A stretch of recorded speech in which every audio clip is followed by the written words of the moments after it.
So let me get this straight.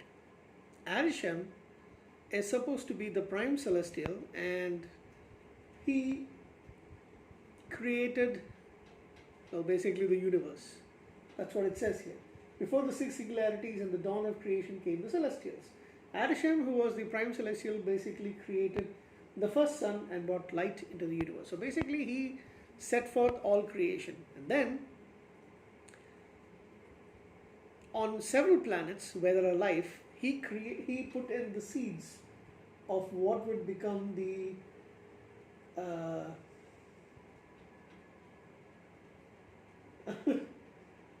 sorry, he planted the seeds of the celestials inside the planets, and basically when the population of the planet becomes big enough, it will feed and give enough power to the celestial so that it can burst out and come forth, like, create the celestial as such, thereby killing the population of the planet and destroying the planet. Okay, why doesn't he just create the celestial separately? Alright, that was one. The other thing is, so he sends, he created these, what are they called? Deviants, alien looking creatures, to go and destroy the apex predator of each planet, so that an intelligent species can actually rise and evolve and expand. Question: why didn't he just kill off the apex predator of each planet himself, or not have it evolve? Doesn't he have the power to do that? Basically, he's like a god. Okay? And so, in order to kill off the deviants, he created the Eternals, sent them to different planets, including our team of Eternals, who have been sent to Earth to kill off the deviants, so that mankind, and thereby the rest of the animal population as well, by default, can survive, evolve, get to a stage where it's big enough that it can power up the new celestial called Tiamat. Isn't it Tiamat? Yes, Tiamat. Tiamat. Okay. Does that sound in any way convincing? I don't know. It's based on a comic book. I'm going to take it as it is. But I am a little confused. Anyway, so welcome back to the channel. We are reviewing Eternals. So that's what I got from that. I was really confused about the Eternal storyline. I watched it. When did I watch it? I watched it yesterday. And although there's a lot of things that I do like about it, like I do like the characters. I like the comedy that's been put into it. The visuals are stunning, by the way. Absolutely amazing. I wish I could have seen it in the theater, but no way I'm going to a theater anytime soon. Not the current situation, of course. And there's some good music, soundtrack wise. Fight scenes. When I say fight scenes, I'm not a big fan of and then poof, and all that kind of stuff. The rest of the things were actually kind of fine. The plot seems really funny. So okay, these Eternals, they've come to. I'm going to be putting spoilers, by the way. Eternals come to Earth in 5000 BC, start killing off the deviants, and they get to a point where finally, when was it? 1521, the last of the deviants, according to them, are killed off, but they are waiting for Arishem to call them back. So they get a little bit frustrated with life, and their opinions among the group are divided. So even though the main, the leader of the group, basically the main Eternal, is Ajak, played by Salma Hayek. There's been little disgruntled stuff going on. So they all separate. Well, not all of them separate, but most of them do separate. They, get lives on Earth, pretend to be humans, move from place to place whenever they can, with certain exceptions, like Kumal Nyanji's character, Kingo. And yeah, so they just been waiting for it, and then the deviants come back, and that's when the shit hits the fan.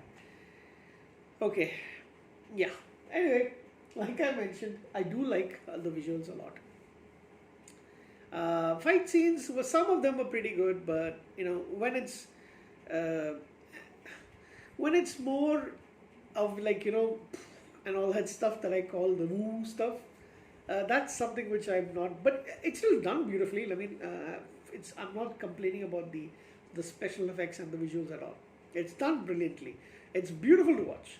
Even on my measly 32-inch television, it is beautiful to watch. So if I had a bigger screen, I'm pretty sure I would have enjoyed it a little bit more. And of course, there is that one guy who turned against the because the deviants are now evolved. They have come back. They're trying to fight the Eternals. They're kind of avoiding the humans, and Tiamat is supposed to. The population is big enough, so Tiamat is almost on the way out. So they need to stop that. That's basically the storyline. I did like the deviants design. They looked fantastic, by the way. The like I said, the characters for the main part, I think the only one I did not like was this guy. I don't know, just something about the way that he was speaking. Um, what's his name now?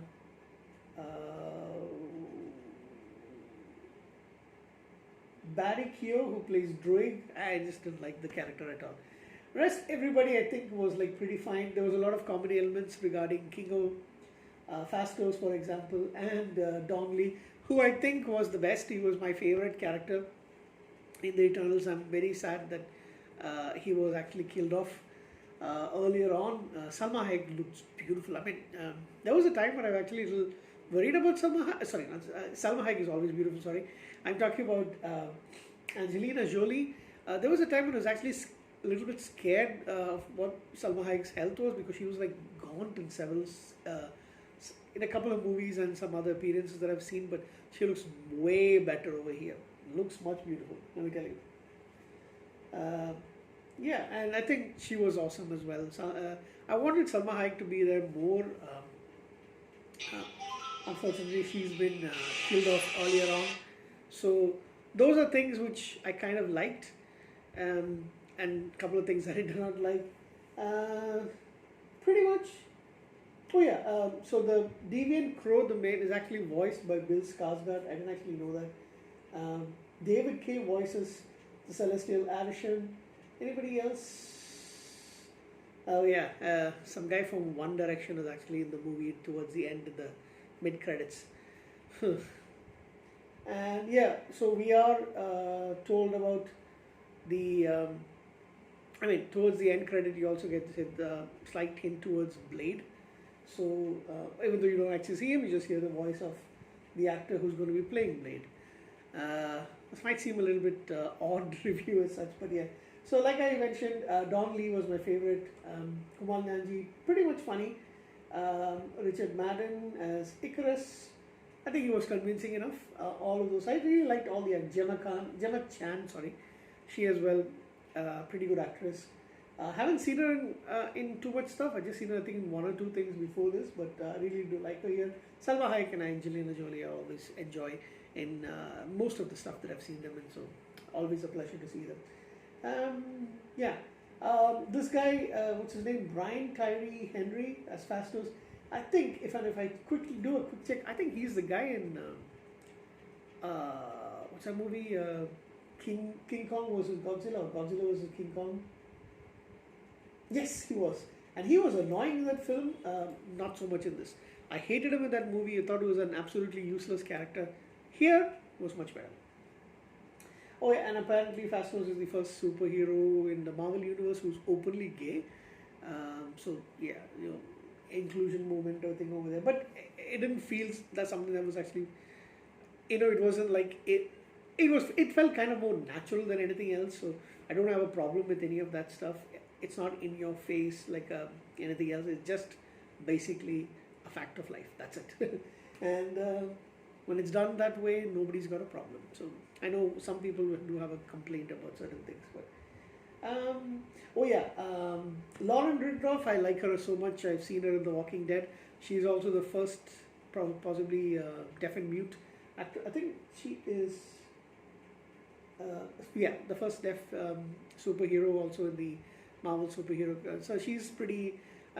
She did a fantastic job in The Walking Dead, especially um, in the last few episodes that I've seen of The Walking Dead. It's an amazing job. So I really like her a lot. Glad she was in this movie as well. And yeah, so overall, I give this movie a 7 out of 10. That's maybe a 7.5 because I really do like the visuals. That's something that I really did enjoy about this movie. So hopefully they'll make more Eternals and I can get to see the rest of the continuation of the story. So that's about it for Eternals.